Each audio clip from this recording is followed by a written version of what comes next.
Olá, meu nome é Arthur Dourado, sou estudante de Direito e hoje tratarei com vocês sobre as espécies do poder constituinte derivado, matéria esta de Direito Constitucional. O poder constituinte derivado revisor, ele faz alterações profundas na Constituição. E ele foi instituído pelo poder constituinte originário na Constituição. Então, o poder constituinte originário, ao criar o derivado, que é o gênero, criou também suas espécies, que é o revisor, reformador e decorrente. E o revisor, como eu acabei de falar, ele faz alterações profundas no texto constitucional, na Constituição. Ele está prescrito no artigo 3º do ADCT, que é o Ato das Disposições Constitucionais Transitórias. E o que diz lá? Que a revisão constitucional ela será realizada após 5 anos, contados a partir de qual período?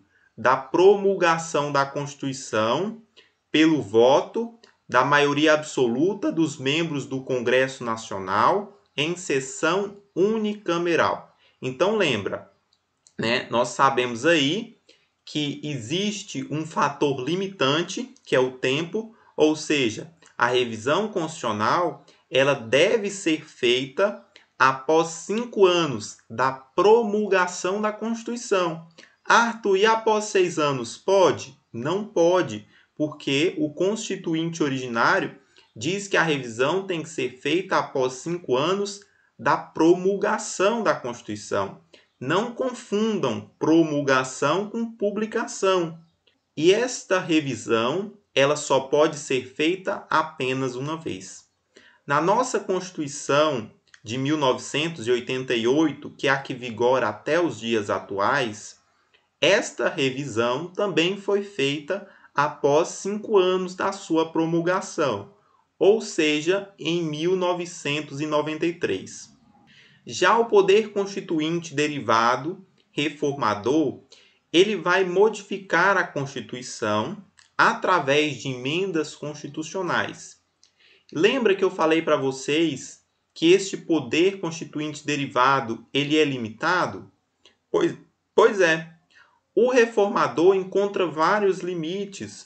Por exemplo, a Constituição poderá ser emendada mediante proposta de 1/3 no mínimo dos membros da Câmara dos Deputados ou do Senado Federal, do Presidente da República e de mais da metade das Assembleias Legislativas das unidades da Federação, manifestando-se cada uma delas pela maioria relativa de seus membros. Que a Constituição não pode ser emendada mediante o quê? Mediante estado de defesa, estado de sítio e intervenção federal. Então veja que essas são as características circunstanciais, ou seja, da circunstância, um momento em que o país enfrenta, vamos supor que seja um estado de sítio, um estado de defesa ou um momento de intervenção federal, que o poder constituinte derivado reformador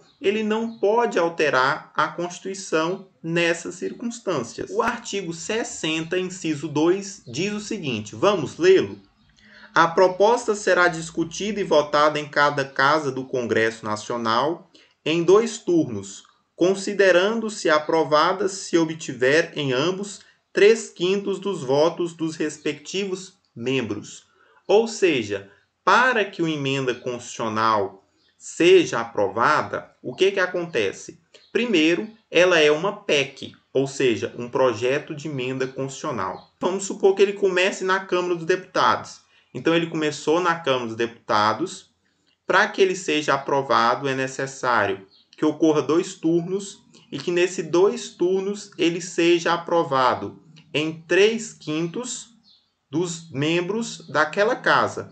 Ou seja, é necessário que ele passe por 2 votações, que seja aprovado nas 2 votações por 3/5 dos membros da Câmara dos Deputados. E aí, sendo aprovado, ele vai ir para o Senado, e lá no Senado vai ser o mesmo processo. Ele vai passar por votação, vai passar por outra votação, ou seja, 2 turnos, Para que seja aprovado, é necessário que ele tenha votação, né, de 3/5, né, dos membros daquela casa. É o que nós chamamos de maioria qualificada. Aí, depois disso, depois de aprovada pelas casas, ele será levado, né, às mesas diretoras da Câmara dos Deputados e do Senado Federal, para que assim seja promulgada. Lembre-se, emenda constitucional não vai para o presidente da República sancionar ou vetar. O poder constituinte derivado decorrente, ele é o poder de elaborar e de reformar a Constituição de um Estado. E por que, né, é necessário que um Estado tenha uma Constituição, já que a Federação já tem uma Constituição? É necessário porque os estados têm autonomia. A federação tem soberania e os estados-membros têm autonomia. Eles têm autogoverno, autoadministração, auto-organização e por isso é necessário uma Constituição. Quem exerce o poder constituinte derivado decorrente nos estados são as assembleias legislativas de cada estado.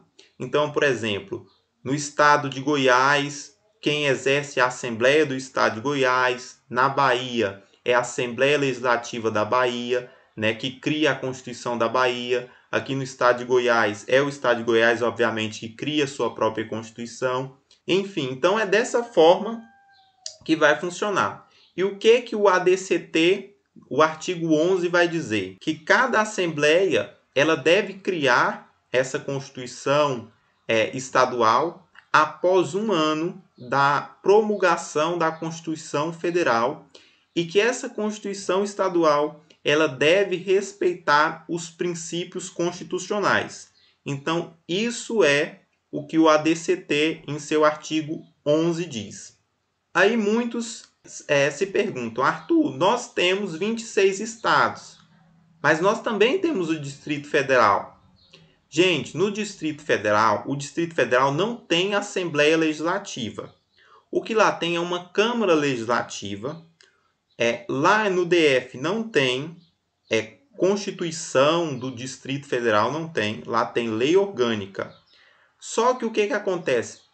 É o poder constituinte derivado, decorrente, que cria a lei orgânica do DF. E nos municípios não gozam do poder constituinte derivado decorrente. Por quê? Porque seria um poder constituinte de terceiro grau, já que o município ele deve respeitar tanto a lei estadual como a lei federal. E é interessante que vocês saibam o seguinte: quando o poder constituinte derivado, decorrente, ele age elaborando a Constituição de um estado, por exemplo, do estado de Goiás, ele é chamado de poder constituinte derivado decorrente inicial. E quando ele age reformando, ele é chamado de poder constituinte derivado revisor estadual, ou também chamado de revisão estadual. Simplificando, quando ele cria, ele é chamado de decorrente inicial e quando ele reforma, ele é chamado de revisor estadual.